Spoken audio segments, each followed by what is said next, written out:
Amy Witry here. Welcome back to Sugar Bank's NFL Fan Table. You may all recognize my token straight white guy, Ethan Havenar, is back. How are you? Amy, thanks for having me. Glad to be here. So glad you're here. It's the best time of the year, is it not? It's the most wonderful time of the year because it's Merry Football Eve. Merry Football Eve. Cheers to that. Cheers to that. The regular season starts this week and we're all excited. We are so ready. And since it is the season, the football season that is, the gifts have already been coming in. You guys are probably familiar with Dear Chate of SugarBank.com fame. Well, she sent over a kick-off the season gift with pear cider, candy, chips. Amazing. This is pretty amazing, but I noticed some of these boxes look a little empty, Amy. What's going on there? You know what, Ethan? She gave that to me 2 days ago, so that's what's going on here. But it's a perfect time to start sending in gifts. And Precisely. Exactly. And the reason we brought you on, Ethan, besides being the world's biggest Cowboys fan, he's also a huge fantasy dude. How many teams do you have? Well, Amy, before we get to that, I would like to share my football gift as well, the 2011 Dallas Cowboys calendar. Now, I know we only have a few months left in 2011, but still, it's the thought that counts, Amy, so thank you for this. You are welcome. I will hang it on my wall with pride and enjoy these last few months. The most important months of the year anyway. Of course. So thank you, Amy. Well, in my defense, I did purchase that calendar in 2010. It's just taken me a little while to get it to you. That's true.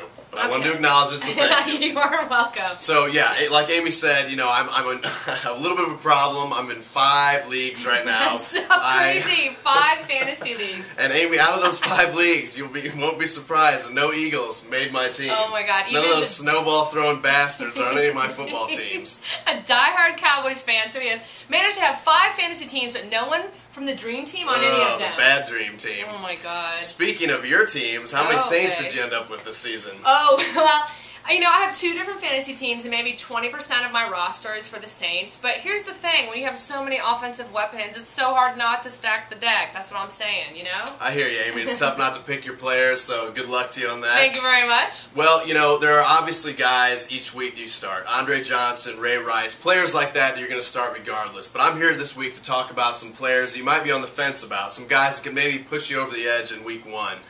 For the quarterback position, we've got Matt Schaub. He's the quarterback for the Texans. You know, the Colts are really in a little bit of disarray this season. Oh my God, the Colts are a mess. Exactly. With Peyton Manning being out, they're kind of lost right now. Yeah, I know, exactly. Sorry, remember Super Bowl 44? Remember that part? It's going to be a little rough for the Colts this year. I think the Texans are going to come out and throw a lot in this game. It could be a big game for Schaub, so consider starting him based on the matchup.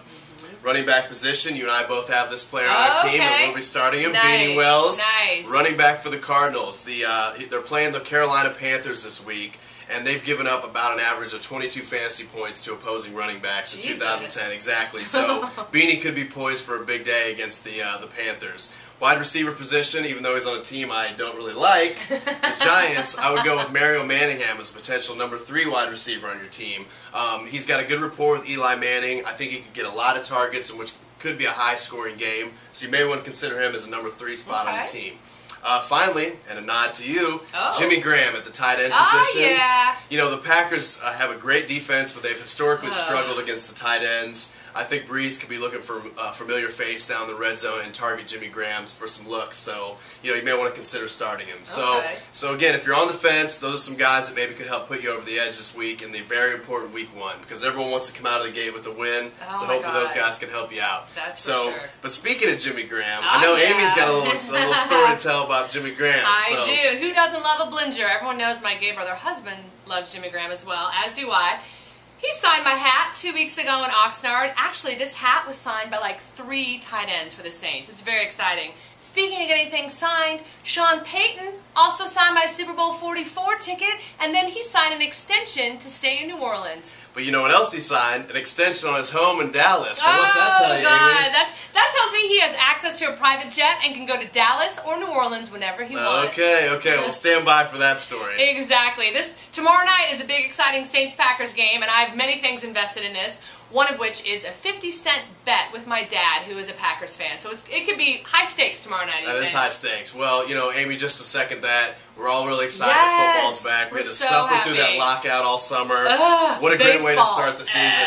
Well, you know, we'll disagree on that. But What a great way to start the season. Two storied franchises. I wish you guys luck. Surprisingly, I don't have any fantasy players in either of these teams somehow. But on 5 teams, no. Okay. Exactly. I still think it's going to be a great way to start the season. It's going to be fun. We're going to do something fun right now, actually. We're going to test Ethan because he is a bit of a fantasy expert. He knows a lot about most players. I randomly will get a text from him at 7 in the morning because one of my backup running backs is not going to play, and he's like, start him, sit him, start him.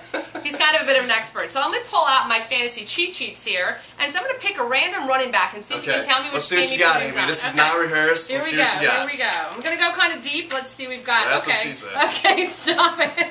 Okay, let me see. Can you tell me who Isaac Redmond plays for? That would be the Steelers, Amy. Okay, got any more brain busters for me? Alright, I'm going to go ahead and select the tight end and see if you can figure out where this guy's from. Fred Davis, random name. That would be the Washington Redskins. Okay, so Ethan does know quite a bit. We're going to do one more here. I'm going to pick a wide receiver. Okay. Okay. Tell me, who does Leonard Hankerson play for? Wait a minute. Where have I heard that name before? Oh yeah, wasn't that your ex-boyfriend? Okay. Good old Lenny? No, Leonard Hankerson is not. My dad watches this, Ethan. No, Leonard Hankerson is not my ex-boyfriend. Mr. Witry, I know you remember him. Throwing rocks at the window. Old Lenny. Okay, on that note, I think we're going to wrap it up. This has been an exciting time. I look forward to seeing you guys back next week at sugarbank.com where we talk about week 1 of the season. And hey, everybody, Merry Football Eve. We're so glad the season's back. Cheers. Check us out. Cheers. Thanks for coming.